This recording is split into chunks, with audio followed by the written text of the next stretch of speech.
આ તરફ પાટણના સિદ્ધપુર તાલુકામાં પણ ધોધમાર વરસાદ વરસ્યો। સ્થાનિક લોકો હેરાન પરેશાન થયા। એક જ દિવસમાં ધબધબાટી બોલાવીને સિદ્ધપુર પાણી થઈ ગયું છે। 8 ઇંચ વરસાદ પડ્યો છે સિદ્ધપુરમાં।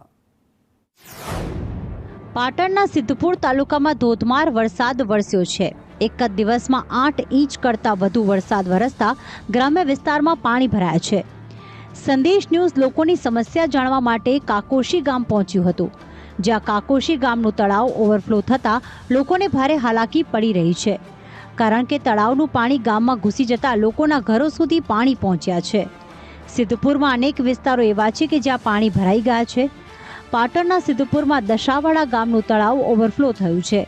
તળાવના પાણી રસ્તા ઉપર ફરી વળ્યા છે। દશાવાડાથી ધનાવાડા માર્ગ પર પાણી ફરી વળ્યું છે।